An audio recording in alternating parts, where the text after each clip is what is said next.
അപ്പോൾ 2018 എനിക്ക് അവിടുത്തെ ഒരു കോച്ചിങ് സെൻറ്ററിൽ നിന്നും ഒരു കോൾ വന്നു. 1 ലക്ഷം രൂപ തരികയാണെങ്കിൽ നിങ്ങൾക്ക് വരാനിരിക്കുന്ന ഈ പരീക്ഷയുടെ 80% ക്വസ്റ്റ്യനും തരാം. കണ്ണൂർ മോഡിനോടൊപ്പം BJP ജില്ലാ പ്രസിഡന്റ് KK വിനോദ് കുമാർ ചേരുന്നുണ്ട്. നീറ്റ് പരീക്ഷയുമായി ക്രമക്കേടുമായി ബന്ധപ്പെട്ട് ഒരുപാട് സമരങ്ങൾ നമ്മുടെ ഡൽഹിയിലും അതുപോലെ തന്നെ പല മേഖലയിൽ, പല ഏരിയയിൽ, പല ഗവൺമെൻറ് ഓഫീസുകളും, റെയിൽവേ സ്റ്റേഷൻ ആയിക്കോട്ടെ, പോസ്റ്റ് ഓഫീസ് ആയിക്കോട്ടെ, പല സ്ഥലങ്ങളിലും പ്രൊട്ടക്ഷനും സ്ട്രൈക്കുകളും സമരങ്ങളൊക്കെ കണ്ടു. ഈ ഒരു സമരം കഴിഞ്ഞ കുറച്ച് ദിവസങ്ങളായി സമരങ്ങൾ നമ്മുടെ രാജ്യത്തിൻ്റെ പല ഭാഗത്തുനിന്നും കാണാൻ ഇടയായി. അപ്പോൾ ഈ സമരം BJPയുടെ കണ്ണൂർ ജില്ലാ പ്രസിഡന്റ് എന്ന നിലയിൽ എങ്ങനെ നോക്കിക്കാണും? നീറ്റ് പരീക്ഷയിൽ നടന്ന ക്രമക്കേടുമായി ബന്ധപ്പെട്ട് രാജ്യത്താകമാനം സമരങ്ങൾ നടക്കുന്നില്ല. രാജ്യ തലസ്ഥാനത്തും കേരളത്തിലും ആണ് ഇതിൻ്റെ പ്രതിഷേധങ്ങൾ നടക്കുന്നത്. സ്വാഭാവികമായും ഒരു ക്രമക്കേടുണ്ടായിക്കഴിഞ്ഞാൽ അതിനെതിരെ പ്രതിഷേധിക്കണം, സ്വാഭാവികമാണ്. ജനാധിപത്യ സംവിധാനത്തിൽ പ്രതിഷേധം സ്വാഭാവികമാണ്. ആ പ്രതിഷേധം സതുദ്ദേശപരമായിരിക്കണം. എന്താണ് പ്രതിഷേധത്തിന് അടിസ്ഥാനമായിട്ടുള്ള കാരണം? നീറ്റ് പരീക്ഷ നടക്കുന്നത് മെയ് മാസം 3-ാം തീയതിയാണ്. മെയ് 7-ാം തീയതിയാണ് ഈ പരീക്ഷയിൽ ക്രമക്കേടും ചോദ്യ പേപ്പർ ചോർച്ചയും നടന്നിട്ടുണ്ട് എന്ന വിവരം NTA കിട്ടുന്നത്. NTA അത് സംബന്ധമായി വിവരം കിട്ടിയ ഉടനെ തന്നെ മിനിറ്റുകൾക്കകം NTA അത് സംബന്ധമായി അന്വേഷണം നടത്തുന്നു. കേട്ടതിൽ വസ്തുതാപരമാണെന്ന് NTA ബോധ്യം വരുന്നു. അതിൻ്റെ അടിസ്ഥാനത്തിൽ മെയ് മാസം 8-ാം തീയതി NTA പ്രസ്തുത സംഭവം പോലീസിന് കൈമാറുന്നു. അതുപോലെ സ്പെഷ്യൽ ഓർഗനൈസേഷൻ ഗ്രൂപ്പിനും ഈ കേസ് കൈമാറുന്നു.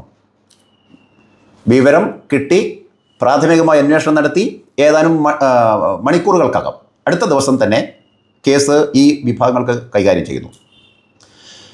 ക്രിമിനൽ അന്വേഷണം ആരംഭിച്ചു ഇത് സംബന്ധമായിട്ട്. വസ്തുതാപരമാണെന്ന് അന്വേഷണ ഏജൻസിക്കും ബോധ്യപ്പെട്ടു. കേസ് CBIക്ക് കൈമാറുന്നു. 12-ാം തീയതി, മെയ് മാസം 12-ാം തീയതി നീറ്റ് പരീക്ഷ റദ്ദാക്കുന്നു. മെയ് മാസം 15-ാം തീയതി വിദ്യാഭ്യാസ മന്ത്രി ധർമ്മേന്ദ്ര പ്രധാൻ അദ്ദേഹം വാർത്താസമ്മേളനം വിളിക്കുന്നു, പത്രക്കാരോട് കാര്യങ്ങൾ വിശദീകരിക്കുന്നു. ഒരിക്കലും നടക്കാൻ പാടില്ലാത്ത സംഭവമാണ് ഈ പരീക്ഷയിൽ നടന്നിട്ടുള്ളത്. ഇതിൻ്റെ ധാർമ്മികമായ ഉത്തരവാദിത്തം ഞാൻ ഏറ്റെടുക്കുന്നു. എന്നാൽ ഈ സംഭവത്തിൽ ഉൾപ്പെട്ടിട്ടുള്ള ആരെയും വെറുതെ വിടുന്നൊരു സാഹചര്യം ഉണ്ടാവില്ല. നിയമത്തിന് മുമ്പിൽ എല്ലാവരും വരും. കുറ്റകരമായ അനാസ്ഥയാണ് ബന്ധപ്പെട്ടവരുടെ ഭാഗത്ത് ഉണ്ടായിട്ടുള്ളത്. ഈ സംഭവത്തിൽ ഉൾപ്പെട്ടിട്ടുള്ള എല്ലാവരെയും എതിരായും നിയമ നടപടി സ്വീകരിക്കുമെന്ന് കേന്ദ്ര വിദ്യാഭ്യാസ മന്ത്രി പറഞ്ഞു. അതുമാത്രമല്ല, വീണ്ടും ആ നീറ്റ് പരീക്ഷ റദ്ദു ചെയ്തു. വീണ്ടും നീറ്റ് പരീക്ഷ നടത്തുമെന്നും അദ്ദേഹം പ്രഖ്യാപിക്കേണ്ടായി. മറ്റൊരു സുപ്രധാനപ്പെട്ട ഒരു പ്രഖ്യാപനം കൂടി ആ അവസരത്തിലുണ്ടായി.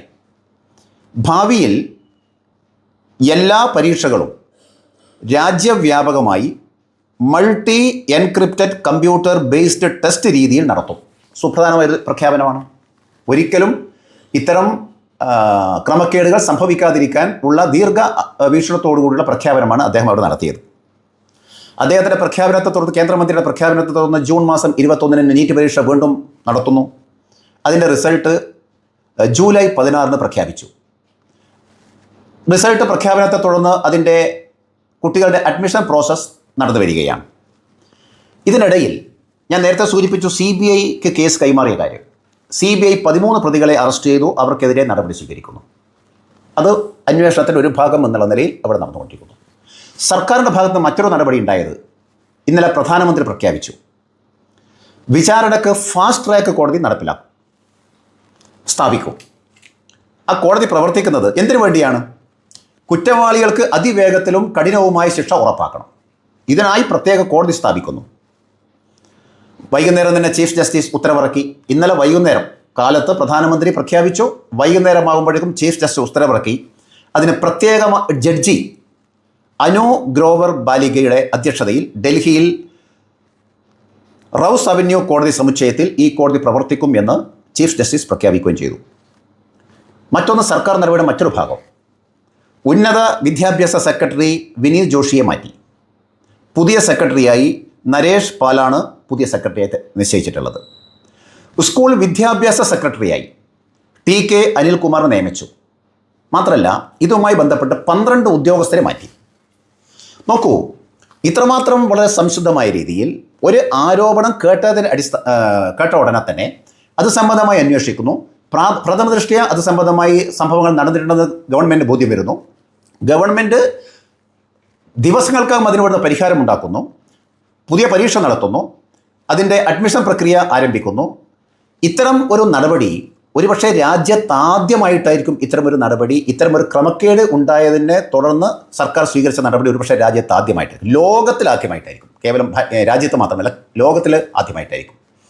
നമ്മൾ ചിന്തിക്കേണ്ട ഒരു കാര്യം, ഈ സമരം ഇത് കോൺഗ്രസിൻ്റെ ഭരണകാലത്ത് ഇത്തരം ലീക്കേജുകൾ ഉണ്ടായില്ലേ? ചോദ്യപേപ്പർ ചോർച്ച ഉണ്ടായില്ലേ കോൺഗ്രസ് ഭരണകാലത്ത്? ഞാൻ കഴിഞ്ഞ ഒരു 15 വർഷത്തെ കണക്ക് ഞാൻ ഇപ്പോൾ നോക്കുകയുണ്ടായി. അതിൽ BJP അല്ലാതെ മറ്റ് പാർട്ടികൾ, NDA അല്ലാതെ മറ്റ് പാർട്ടികൾ ഭരിക്കുന്ന സംസ്ഥാനങ്ങളിലും UPA ഇന്ത്യ രാജ്യത്ത് ഭരിക്കുന്ന കാലഘട്ടത്തിലും ഉണ്ടായിട്ടുള്ള ഒരു ലിസ്റ്റാണ് എൻ്റെ മുമ്പിലുള്ളത്. പരീക്ഷയുടെ ക്രമക്കേട്, പല വകുപ്പുകളും നടത്തിയ ക്രമക്കേട്, അഴിമതി, പരീക്ഷാ ചോദ്യപേപ്പർ ചോർച്ച, ഇങ്ങനെ ഉണ്ടായിരുന്ന ഒരു വലിയ ലിസ്റ്റാണ് എൻ്റെ മുമ്പിലുള്ളത്. ഇതിൽ UPA സർക്കാരിൻ്റെ കാലത്ത് നിരവധി തവണ ചോദ്യപേപ്പർ ചോർന്നിട്ടുണ്ട്. ആ കാലത്താണ് എയിംസ് MBBS ചോദ്യപേപ്പർ ചോർന്നത്.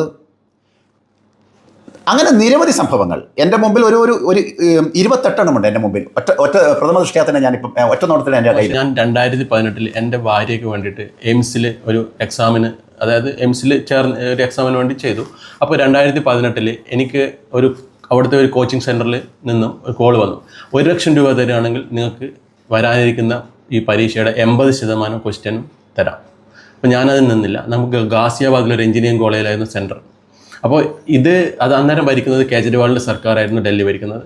അപ്പോൾ ഇതുപോലെ ഇല്ല രാജ്യവിരുദ്ധ ശക്തികൾ ഒരുപാട് ഇല്ല സ്ഥലമാണ് ഡൽഹി. അപ്പോൾ ഈ ഒരു സമരം തന്നെ 100% നമ്മൾ എടുക്കുകയാണെങ്കിൽ അതിൽ 25% വിദ്യാർത്ഥികളും, അതിൽ 50% മറ്റ് ആളുകളും, 25% രാജ്യവിരുദ്ധ ശക്തികളും അല്ലേ? 60 വർഷം ഇന്ത്യ രാജ്യം ഭരിച്ചത് കോൺഗ്രസ്സാണ്. കോൺഗ്രസിൻ്റെ ഭരണകാലത്താണ് ഈ അഴിമതികളൊക്കെ ഉണ്ടായിട്ടുള്ളത്. കോൺഗ്രസ് വളർത്തിക്കൊണ്ടുവന്ന സിസ്റ്റം ഒരു കാലത്ത് കേന്ദ്രീയ വിദ്യാലയയിൽ അധ്യാപകരെ നേരിട്ടുള്ള ഇൻ്റർവ്യൂ വഴി എടുക്കൽ, അത് അന്നത്തെ ഭരണകൂടത്തിൻ്റെ താല്പര്യക്കാരെ ലക്ഷങ്ങൾ വാങ്ങും, അവർ കമ്മീഷൻ വാങ്ങും, എന്നിട്ട് അധ്യാപകരെ നിയമിച്ച കാലഘട്ടം ഒരു കാലത്തുണ്ടായിരുന്നു. UPSC പരീക്ഷ നടത്തുന്നു പ്രഹസനത്തിന്, പക്ഷേ അവിടെ നടക്കുന്നത് തികഞ്ഞ പിൻവാതിൽ നിയമനമൊക്കെ നടക്കുന്നു. അത് കോൺഗ്രസ് ഭരണകാലത്ത് ഉണ്ടാക്കിയ സിസ്റ്റം. ആ സിസ്റ്റം താങ്കൾ നേരത്തെ പറഞ്ഞ വിഷയം, ഡൽഹിയിൽ കേജ്രിവാൾ ആണ് അന്നത്തെ മുഖ്യമന്ത്രി. അപ്പോൾ ആ കാലത്ത് നടന്ന സംഭവം തീർച്ചയായും ഇത്തരം നാടിന് അപകടകരമാകുന്ന, അപമാനകരമാകുന്ന സംഭവങ്ങൾ അത് ഒറ്റപ്പെട്ട രൂപത്തിൽ ഇന്നും അവശേഷിക്കുന്നു എന്നുള്ളതിൻ്റെ ഒരു തെളിവാണ് താങ്കൾ പറഞ്ഞത്. തീർച്ചയായും അതുകൂടെ ഇല്ലാതാക്കാനുള്ള നടപടി തന്നെയാണ് കേന്ദ്ര BJP ഗവൺമെൻറ് സ്വീകരിച്ചു വരുന്നത്. ഞാൻ പറഞ്ഞു വന്നത്, അതായത് UPA ഭരണകാലത്ത്, കോൺഗ്രസ് ഭരണകാലത്ത് ഉണ്ടായിരുന്ന നിരവധി പരീക്ഷാ ചോദ്യപേപ്പർ ചോർച്ച, പിൻവാതിൽ നിയമനം തുടങ്ങിയ നിരവധി സംഭവങ്ങൾ ഉണ്ടായി. ആ സമയത്ത് UPAയുടെ ഏത് മന്ത്രിയാണ് രാജിവെച്ചത്? മറ്റൊന്ന്, കഴിഞ്ഞ പിണറായി വിജയൻ്റെ ഭരണകാലത്താണ് പോലീസ് കോൺസ്റ്റബിളുടെ റിക്രൂട്ടുമായി ബന്ധപ്പെട്ടിട്ട് 1ാം റാങ്ക് കിട്ടിയതും 2ാം റാങ്ക് കിട്ടിയ ആളും SFIയുടെ സംസ്ഥാന നേതാക്കന്മാരാണ്. എങ്ങനെയാണ് കിട്ടിയത്? ക്രമക്കേട് വഴിയാണ് അവർക്ക് കിട്ടിയത്, അഴിമതി വഴിയാണ് അവർക്ക് ആ ജോലി കിട്ടിയത്. പിന്നീട് അവരെ പിരിച്ചുവിട്ടു എന്നുള്ളത് മറ്റൊരു കാര്യം. 2 ആഴ്ച മുമ്പല്ലേ കേരളത്തിലൊരു PSC പരീക്ഷ മാറ്റിവെക്കേണ്ടി വന്ന സാഹചര്യം? കേരളത്തിലെ PSC വകുപ്പ് കൈകാര്യം ചെയ്യുന്ന മന്ത്രി രാജിവെച്ചോ? കഴിഞ്ഞ പിണറായി വിജയൻ്റെ ഭരണകാലത്തിലെ ആരോഗ്യ വകുപ്പ് മന്ത്രി നമ്മുടെ കേരളത്തിൽ ഒരു ആസ്പത്രി കെട്ടിടത്തിനെ തകർന്നു വീണു, നിരവധി ആളുകൾക്ക് പരിക്കേറ്റു. കേരളത്തിലെ ആരോഗ്യമന്ത്രി വീണ ജോർജ് അന്ന് രാജിവെച്ചോ?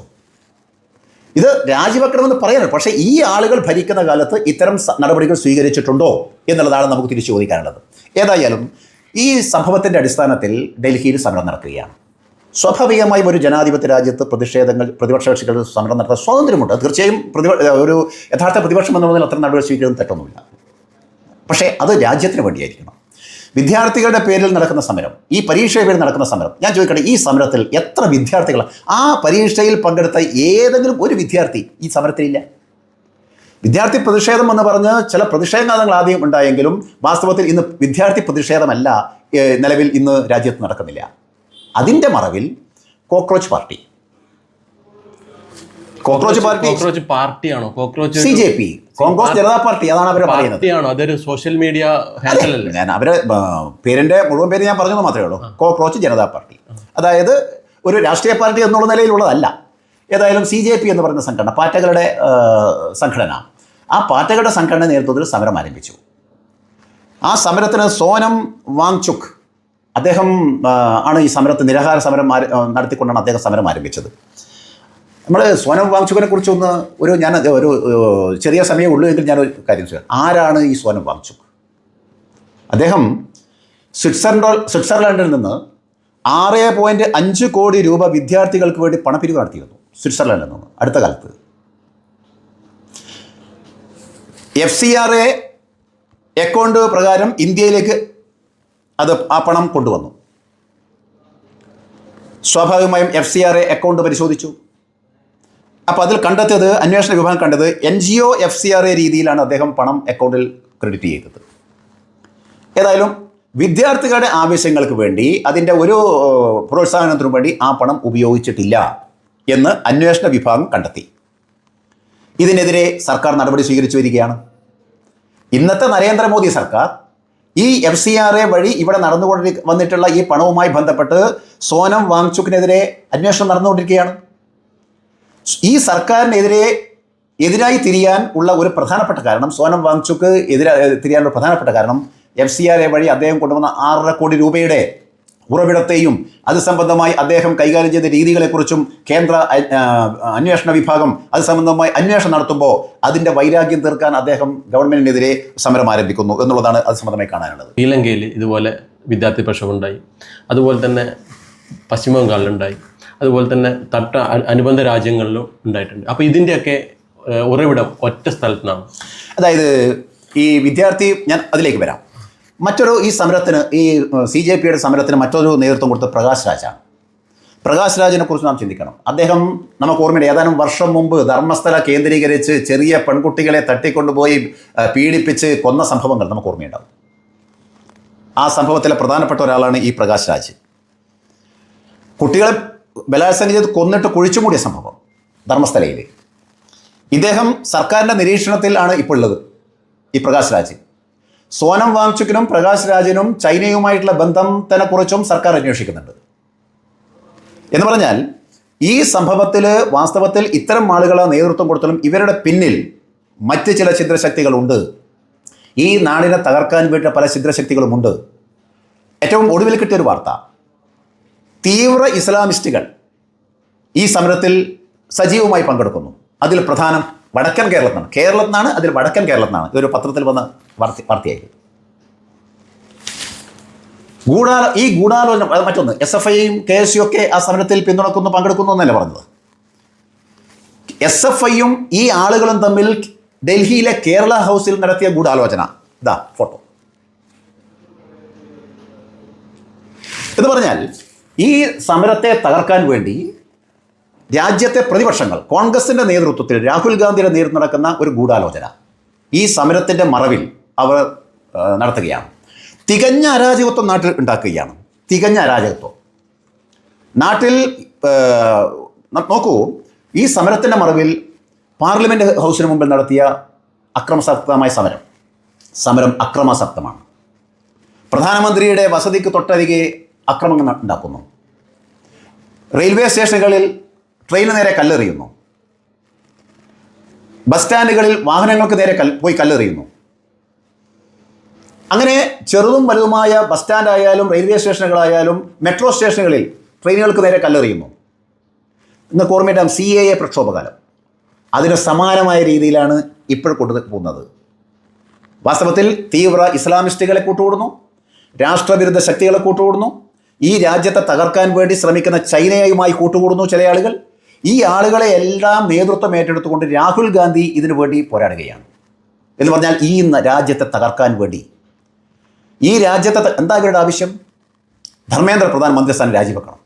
നോക്കൊരു മാതൃകാപരമായ നടപടി, ഒരു ഉദാത്തമായ നടപടി കേന്ദ്ര വിദ്യാഭ്യാസ മന്ത്രി, കേന്ദ്ര സർക്കാർ സ്വീകരിച്ചു. അത് കുറ്റക്കാരെല്ലാം ശിക്ഷിക്കപ്പെടുന്ന സാഹചര്യം അതുണ്ടാവാൻ പാടില്ല എന്നുള്ളതാണ് ഇന്ത്യ രാജ്യത്തെ പ്രതിപക്ഷം കോൺഗ്രസ് രാഹുൽ ഗാന്ധി ആഗ്രഹിക്കുന്നത്. അതുകൊണ്ടാണ് ഇത്തരമൊരു അടിസ്ഥാനരഹിതമായ അല്ലെങ്കിൽ ബാലിശമായ ചില ആവശ്യങ്ങൾ ഉന്നയിച്ചുകൊണ്ട് സമരവുമായി വരുന്നത്. ഈ നാടിനെ തകർക്കാൻ വേണ്ടിയാണ് കോൺഗ്രസ് ശ്രമിക്കുന്നത്. ഇതിനെതിരായ പോരാട്ടം തീർച്ചയായും രാജ്യത്ത് BJP ആരംഭിച്ചു കഴിഞ്ഞു. അതുപോലെ തന്നെ ഈ ഒരു ചോദ്യപേപ്പർ ചോർച്ച ഉണ്ടായി എന്ന് BJPക്ക് അല്ലെങ്കിൽ ഇപ്പോൾ ഭരിക്കുന്ന സർക്കാരിന് ബോധ്യപ്പെട്ടു. അപ്പോൾ ഇനി ഇങ്ങനെ ഒരു പരീക്ഷയും ഒരു വിദ്യാർത്ഥി പോലും സങ്കടപ്പെടേണ്ട ഒരു അവസരം ഉണ്ടാകില്ല എന്ന് BJPക്ക് ഉറപ്പ് കൊടുക്കാൻ പറ്റും. തീർച്ചയായും അതിനുവേണ്ടിയാണ് കേന്ദ്ര സർക്കാർ നേരത്തെ നടത്തിയ പ്രഖ്യാപനം എന്ന് ഞാൻ പറഞ്ഞത്.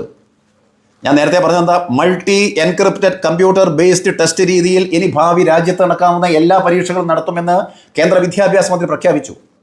ഒരിക്കലും ഇനി ഇത്തരം ക്രമക്കേട് എവിടെയും നടക്കാതില്ല എന്ന് മാത്രമല്ല, നടത്തിയവർക്ക് എങ്ങനെ മാതൃകപരമായി ശിക്ഷിക്കും എന്നുള്ളതിൻ്റെ അതിവേഗമായി വിചാരണ നടത്താനും ശിക്ഷിക്കാനും ഒക്കെ വേണ്ടിയിട്ടാണ് പ്രത്യേക കോടതികൾ സ്ഥാപിച്ചത്. ഈ രാജ്യത്ത് നടക്കാൻ പോകുന്ന പരീക്ഷകൾ സംശുദ്ധമാവണം. ഞാൻ പറഞ്ഞു വരുന്നതിന് മറ്റൊരു കാര്യം കൂടി നമുക്ക് പറയാം. നിങ്ങൾക്ക് ഓർമ്മയുണ്ടാവും, ഒരു 8 വർഷം മുമ്പ് വാട്സപ്പ് ഗ്രൂപ്പ് വഴി ഹർത്താലിന് ആഹ്വാനം ചെയ്ത് ഈ കേരളത്തിൽ ഉണ്ടാക്കിയ കലാപത്തെക്കുറിച്ച് നിങ്ങൾക്ക് ഓർമ്മയുണ്ടാവും. 2018 ഏപ്രിൽ 16 അത്. അന്ന് ആ ഹർത്താലിന് അവർ ആഹ്വാനം നൽകിയത് എന്തായിരുന്നു? 2018 ഏപ്രില് കാശ്മീരിലെ കത്വയിൽ 8 വയസ്സുകാരി ക്രൂരമായി ലൈംഗികപരമായി പീഡിപ്പിക്കപ്പെട്ടു, കുട്ടിയെ കൊല്ലപ്പെട്ട സംഭവം. ആ സംഭവത്തിലാണ് കാശ്മീരിലൊരു ഹർത്താൽ ഉണ്ടായിട്ടില്ല, ഒരു പ്രതിഷേധം ഉണ്ടായിട്ടില്ല. ആ സംഭവത്തിലാണ് കേരളത്തിൽ ഒരു വാട്സപ്പ് ഗ്രൂപ്പ് ഉണ്ടാക്കി കേരളത്തിൽ മലപ്പുറം, അതുപോലെ പാലക്കാട്, കോഴിക്കോട് ഈ 3 ജില്ലകളെ കേന്ദ്രീകരിച്ച് വ്യാപകമായ അക്രമങ്ങളായിരുന്നു. ബസ് സ്റ്റാൻഡുകളിൽ അക്രമം, റെയിൽവേ സ്റ്റേഷനിൽ അക്രമം, പാലക്കാട് റെയിൽവേ സ്റ്റേഷനൊക്കെ, കോഴിക്കോട് റെയിൽവേ സ്റ്റേഷനൊക്കെ വ്യാപകമായ അക്രമം നടത്തി. ഈ ഒരു സാഹചര്യം വാസ്തവത്തിൽ അതിന് സമാനമായ രീതിയിലാണ് ഇപ്പോൾ കേരളത്തിലും നടപ്പിലാക്കാൻ പോകുന്നത്. ഇന്ന് കേരളത്തിൽ വ്യാപകമായ അക്രമം നടന്നത് SFIയുടെ നേതൃത്വത്തിൽ, KSUവിൻ്റെ നേതൃത്വത്തിൽ, DYFI, യൂത്ത് കോൺഗ്രസ്, മുസ്ലിം ലീഗ്, യൂത്ത് ലീഗ്, ഇവരുടെ മറ്റ് സർക്കാർ സർവീസ് സംഘടനകൾ അവരൊക്കെ പ്രതിഷേധത്തിലാണ്. നോക്കൂ, എന്തിനു വേണ്ടി, ആരെ രക്ഷിക്കാൻ വേണ്ടിയാണ് ഈ ആളുകൾ സമരത്തിന് നടത്തുന്നത്? അതുപോലെ തന്നെ കേരളത്തിലെ ഒരുപാട് പ്രമുഖർ, സിനിമാ നടന്മാർ, പല സിനിമാ നടന്മാരും ഈ ഒരു സമരത്തെ സപ്പോർട്ട് ചെയ്യുന്നു. അതായത് കുട്ടികളുടെ സമരം, യുവാക്കളുടെ സമരം കാണാതെ പോകരുതെന്ന് പറയുന്നു. അപ്പോൾ എന്താണ് അതിൻ്റെ ഒരു അടിസ്ഥാനം? സിനിമക്കാർ മാത്രമല്ല, ഖാലിസ്ഥാൻ വിഘടനവാദികൾ, ആ കാലത്തുണ്ടായിരുന്ന ചില ആളുകൾ ഈ സമരത്തിൽ പങ്കാളികളാണ്. ഷഹീൻ ബാഗ് കലാപകാരികൾ ഈ സമരത്തിൽ പങ്കെടുക്കുന്നുണ്ട്. ഇപ്പോഴേറ്റവും ഒടുവിലായി ചില സിനിമക്കാർ, ചില സാഹിത്യകാരന്മാർ, ഇവരൊക്കെ ഈ സമരത്തിൽ പങ്കെടുക്കുകയാണ്. ഞാൻ ചോദിക്കുകയാണെങ്കിൽ കേരളത്തിലെ ഈ സാഹിത്യകാരന്മാരെക്കുറിച്ചും ചില സിനിമാക്കാർ, എല്ലാ സിനിമാ നടന്മാരെ, ചില സിനിമാ നടന്മാരെക്കുറിച്ച് നമ്മൾ കാണുമ്പോൾ നമുക്ക് പരിഹാസം തോന്നുന്നു. കുറച്ച് വർഷം മുമ്പായിരുന്നല്ലോ പഹൽഗാം കൂട്ടക്കൊല നടന്നത്. അവിടെ ആളുകളെ ഡ്രസ്സ് പൊന്തിച്ചു നോക്കിയിട്ടാണ് ഇവൻ്റെ മതം നിർണ്ണയിച്ചത്, കലിമ ചൊല്ലാൻ ആവശ്യപ്പെട്ടത്. അതിന് നിൽക്കാതെ ആളുകളായിരുന്നു തുരുതര വെടിവെച്ച് കൊന്നത്. ആ സമയത്ത് എവിടെ പോയി ഈ സിനിമക്കാർ? ആ സമയത്ത് എവിടെ പോയി ഈ സാഹിത്യകാരന്മാർ? അതായത് നമ്മുടെ നാട്ടിൽ ടൂറിസ്റ്റുകൾക്ക് പോലും രക്ഷയില്ല. അവർക്ക് നേരെ ചില തീവ്രവാദികൾ ചില വെടിവെച്ച് കൊന്നപ്പോൾ എവിടെ പോയി ഈ സാഹിത്യകാരന്മാരും സിനിമക്കാരും? നമ്മുടെ നാട്ടിൽ പലപ്പോഴും ചില കമ്മ്യൂണിസ്റ്റുകാരും ഒക്കെ പ്രതികളായി വരുന്ന പല സംഭവങ്ങളും ഈ നാട്ടിലുണ്ടായിട്ടുണ്ടല്ലോ. എവിടെ പോകുന്നു നമ്മുടെ ഈ സാഹിത്യകാരന്മാരും ഈ സിനിമക്കാരും? വാസ്തവത്തിൽ ഇവർക്കൊക്കെ ചില അജണ്ടകളുണ്ട്, ഹിഡൻ അജണ്ടകളുണ്ട്. ആ ഹിഡൻ അജണ്ട വെച്ചിട്ടാണ് ഈ സിനിമക്കാരായാലും ഈ സാഹിത്യകാരന്മാരായാലും അതുപോലെ ഇവരൊക്കെ ചേർന്നിട്ട് ഖാലിസ്ഥാൻ ഭീകരവാദികൾ ആയിരുന്ന ചില ആളുകളുമായി, ഷഹീൻ ബാഗ് കലാപകാരികളുമായി, അതുപോലെ ഈ ഇസ്ലാമിക തീവ്രവാദികളുമായി, പിന്നെ ഈ ആളുകളൊക്കെ ചേർന്നുകൊണ്ട് ചില രാഷ്ട്രീയക്കാരുമൊക്കെ ചേർന്നുകൊണ്ട് ഇവിടെ ഉണ്ടാക്കുന്നത്. വാസ്തവത്തിൽ നാം ചിന്തിക്കുന്ന ഒരു കാര്യം, എനിക്ക് മാധ്യമങ്ങളോട് ഒരു പറയാനുള്ള കാര്യം, എല്ലാ മാധ്യമങ്ങളെക്കുറിച്ച് ഞാൻ പറയുന്നത്, പക്ഷേ കേരളത്തിലെ ചില മാധ്യമങ്ങൾ ഒരു സംഭവത്തെക്കുറിച്ച് ഉണ്ടാകുമ്പോൾ അതിൻ്റെ വസ്തുതാപരമായ കാര്യങ്ങൾ റിപ്പോർട്ട് ചെയ്യണം, അതിൻ്റെ എല്ലാ വശങ്ങളെക്കുറിച്ചും റിപ്പോർട്ട് ചെയ്യണം. അവിടെ 5 IPS ഉദ്യോഗസ്ഥന്മാരെ അവർക്ക് നേരെ ഈ സമരക്കാർ അക്രമം നടത്തി ശരീരത്തിൽ നിന്ന് രക്തം വാർന്നൊഴുകുമ്പോൾ അത് റിപ്പോർട്ട് ചെയ്യാൻ എത്ര മലയാള മാധ്യമങ്ങളുണ്ടായി? 50 പോലീസുകാർക്ക് നേരെ ക്രൂരമായ അക്രമം നടത്തി ഈ കലാപകാരികൾ. നമ്മുടെ നാട്ടിലെ ചില ലീഡിംഗ് മാധ്യമങ്ങൾ, മലയാള മാധ്യമങ്ങൾ, അവർ സംപ്രേഷണം ചെയ്തു.